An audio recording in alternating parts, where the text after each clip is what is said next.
When you ask people what the purpose of school is, you'll get favorable responses such as self-enrichment via knowledge or learning a skill set to contribute to society.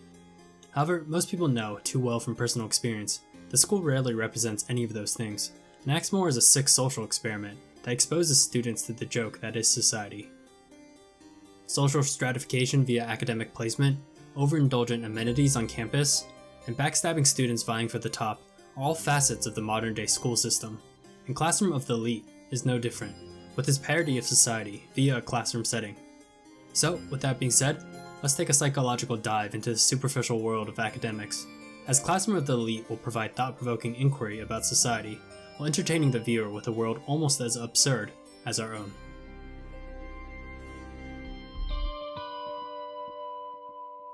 Classroom of the Elite takes place at Kodo Ikusei High School, a prestigious institution that guarantees strong job placement upon graduation. On the surface, Kodo Ikusei appears as a dream school for the students, providing its own entertainment and shopping venues, while being designed as a boarding school with unrivaled freedom. However, beneath the utopian veil is a class ranking system that separates classes A through D, based on merit, with only the top classes receiving favorable treatment. The story follows Class D, a classroom of the school's worst students that are expected to fail from the start. However, placement in Class D isn't a guaranteed death sentence, as classes are ranked by a point system based on performance in evaluations ranging from midterm examinations all the way to field tests and disciplinary actions. Naturally, Class D will have to use any means necessary to get ahead, as they are greatly outmatched in intellect and resources when compared to the other classes. With this understanding, Class D attempts to do something no Class D has ever done before: surpass the other classes and reach the top of the rankings. You quickly notice from each opening quote that Classroom of the Elite doesn't shy away from the philosophical, as it explores concepts of society and human nature. However, it's the cutthroat aspect of the school that makes for a thrilling experience, as each class is in constant competition with one another for the top spot. Like a mafia fighting for territory, each class houses a leader that must be equally versed in people as they are in deception and schemes, which makes school evaluations a battle of wits, filled with strategy and psychological manipulation. If you enjoy faction politics, where sabotage, bluffing, and betrayal are commonplace, then you'll have an enjoyable time as characters navigate people like chess pieces. Of course, high school students behaving like political gangs can be a bit absurd to conceptualize, and the show is well aware of this by balancing the psychological scheming with a sense of levity that ranges from subtle all the way to playfully absurd. Here, we have students acting as mob bosses, drinking sparkling water at karaoke while being escorted by bodyguards. And here, we have a battle of wits that quickly shifts to intense hand-to-hand combat. It's playful moments like these that gives Classroom of the Elite a unique balance between psychological warfare and slice-of-life school drama, with a cast of characters that fit nicely in between. So, with that being said, let's talk about some noteworthy characters of the show.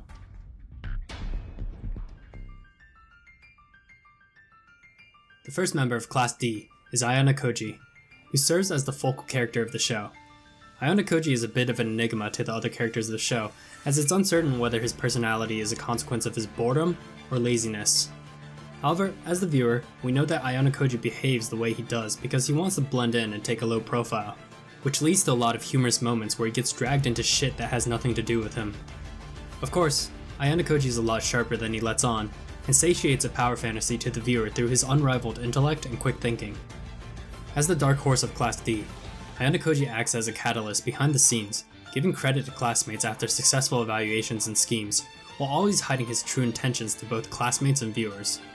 Also, it's refreshing to have a protagonist that is completely unfazed by fan service, and consequently makes the fan service less forced and more tied into Ayana Koji's mystique as a character, since he doesn't behave like the typical high school boys around him, or any high schooler for that matter. Next, we have Horakita, who is a callous and calculating student of Class D. Like Ayana Koji, Horakita is very cautious of her peers and constantly observes her surroundings. However, where Ayana Koji is more open to the idea of interacting with classmates, Horakita avoids these interactions, as her main focus revolves around getting promoted to Class A by any means necessary. Also, Horakita's interactions with Ayana Koji are pretty entertaining, because she's constantly criticizing his actions while he's just chill about it. You've got an attitude. I don't like it very much, Ayana Koji. You'll regret it if it causes you to suffer. Or you'll regret it if you feel despair. Which of the above experiences would you prefer? Well, if it's up to me, I think I'll take neither. But what's she doing with that compass? Ouch.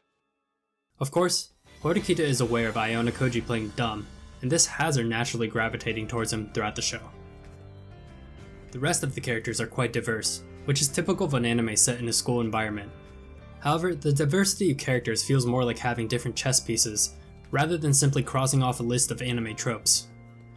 Navigating Class A representatives takes more strategy and finesse compared to the friendlier representatives of Class B. Navigating Class C representatives and the almighty student council require more caution with their cutthroat nature. Not to mention Iona Koji also has to manage his own classmates from imploding or being taken advantage of by competing classes. It'll definitely take some time to get familiarized with all the individual side characters, but Classroom of the Elite does an overall good job in providing the narrative full of unique characters that can be utilized as instruments of psychological warfare in this absurd turf war for academic superiority. Classroom of the Elite is a slice-of-life school anime that nicely mixes psychological warfare in its narrative to deliver an entertaining commentary on its society that feels less like a parody and more like an accurate depiction of reality. Of course, Classroom of the Elite is not without its fair share of absurd levity, including typical fanservice you expect to see in shonen anime. However, the fanservice here feels less contrived, and does a nice job in differentiating our main character from the rest of the cast of characters, while sometimes throwing a curveball here and there. If you're looking for a thought-provoking commentary on society that features competing factions vying for power, then Classroom of the Elite is a show that absolutely delivers, while providing a fun cast of characters that wage psychological gang wars between the classes. Also, Season 2 is set to release summer of 2022, so now would be a good time as any to jump into the absurd world of weaponized academia.